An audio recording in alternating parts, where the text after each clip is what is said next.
Hello, welcome to my channel. मैं हूं ज्योति और आज मैं बना रही हूं बिहार और यूपी की बहुत ही फेमस डिश लिट्टी चोखा। तो मैं बिल्कुल ऑथेंटिक तरीके से बना रही हूं, तो चलिए बनाना शुरू करते हैं।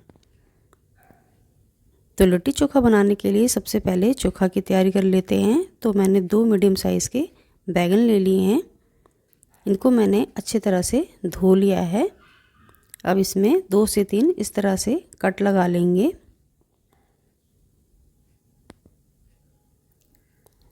तो दोनों बैगन में मैंने 2 से 3 इस तरह से कट लगा लिए हैं।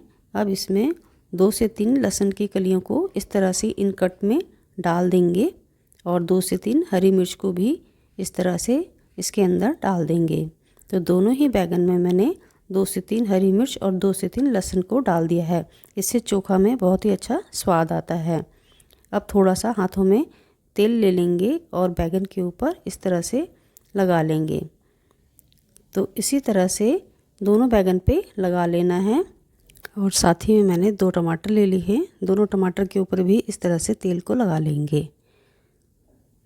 अब बर्नर को ऑन कर लेंगे और इसके ऊपर एक स्टैंड रख देंगे जाली का और उसके ऊपर दोनों बैगन को इस तरह से रख करके पका लेना है।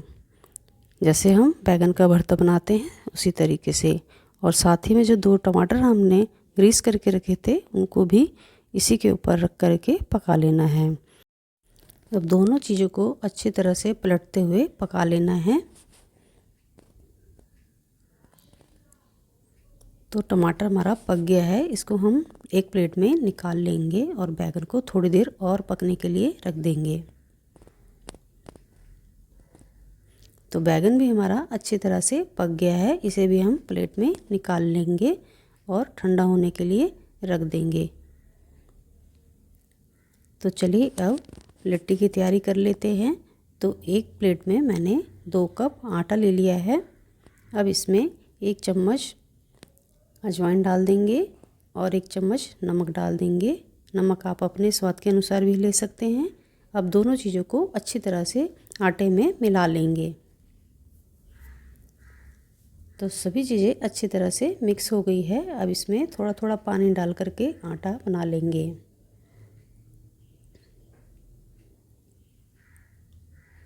तो आटा जो है हमें थोड़ा सा टाइट ही रखना है। तो आटे को मैंने गूँथ लिया है। आटा जो है वो थोड़ा टाइट है, ये देखिए। अब आटे को ढक करके 15 मिनट रेस्ट करने के लिए छोड़ देंगे।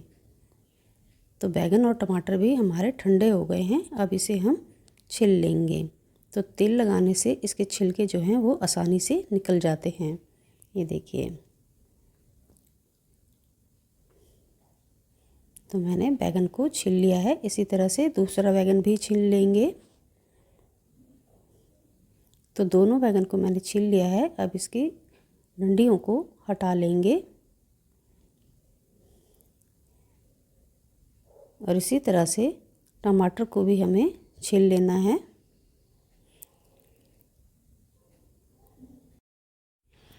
तो टमाटर को भी मैंने छील लिया है। अब इनको छोटे छोटे टुकड़ों में इस तरह से काट लेंगे।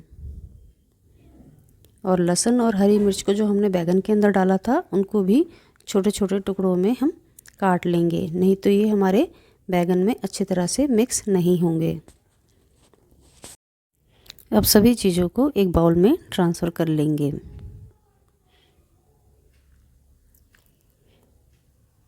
तो सबको मैंने एक बाउल में डाल दिया है। अब इसमें आधा कप बारीक कटा हुआ प्याज डाल देंगे। 2 छोटे चम्मच अदरक के काट के डाल देंगे। 2 छोटे चम्मच हरी मिर्च को बारीक काट के डाल देंगे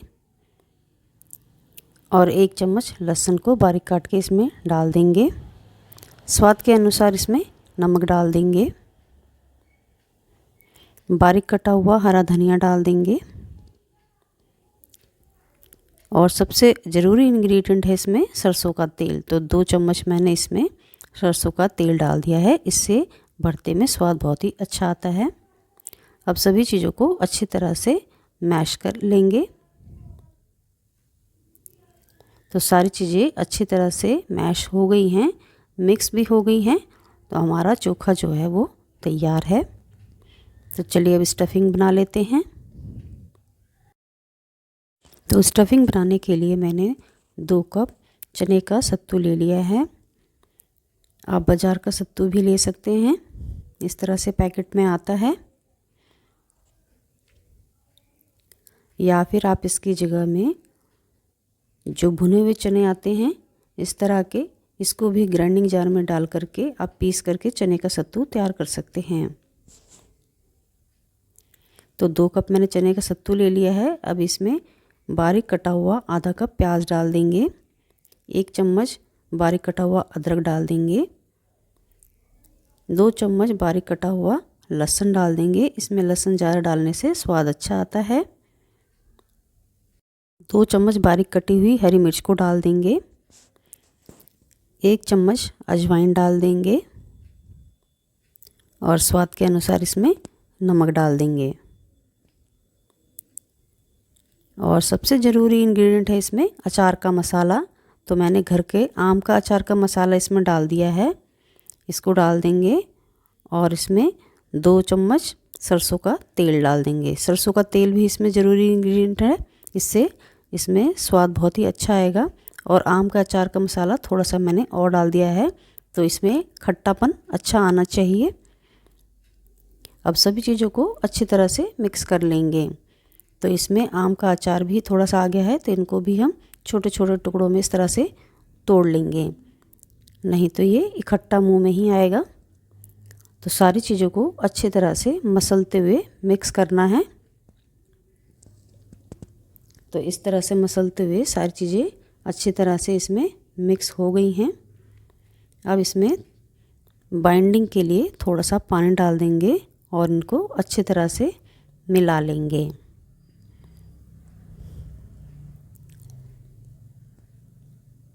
तो सारी चीज़ें अच्छे से मिक्स हो गई है।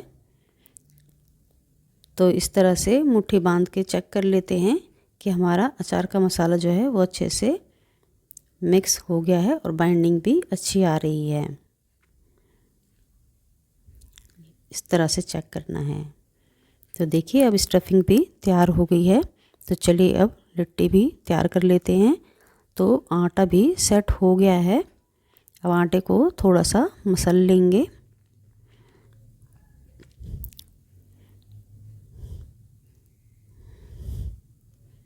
अब इसकी लोई तैयार कर लेते हैं।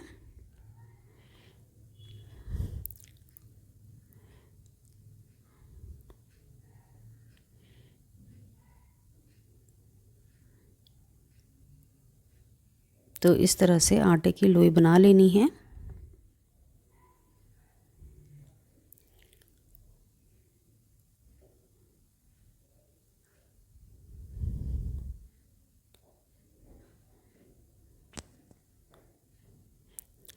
अब इसमें सूखा आटा लगा लेंगे और इस तरह से अंगूठे से अंदर की ओर दबाते हुए हमें इसे कटोरी की शेप दे देनी है, इस तरह से। अब इसमें हम स्टफिंग डाल देंगे। तो 1.5 चम्मच के करीब मैंने इसमें स्टफिंग डाल दी है। तो इसको दबाते हुए अच्छी तरह से भर लेना है।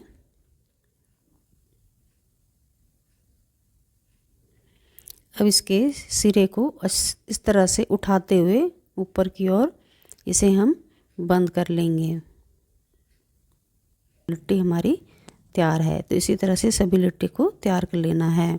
अब एक बर्नर के ऊपर जाली वाला स्टैंड रखना है और सारी लिट्टी को इसके ऊपर इस तरह से रख लेना है।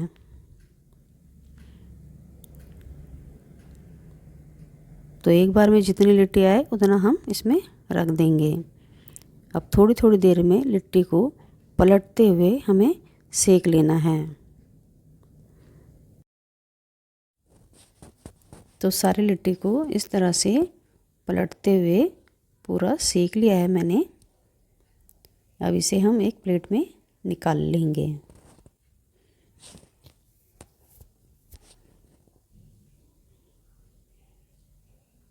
तो चलिए सर्व कर लेते हैं। तो एक प्लेट में चोखा को मैंने डाल दिया है। अब लिट्टी को इस तरह से घी में लगा करके सर्व कर लेना है।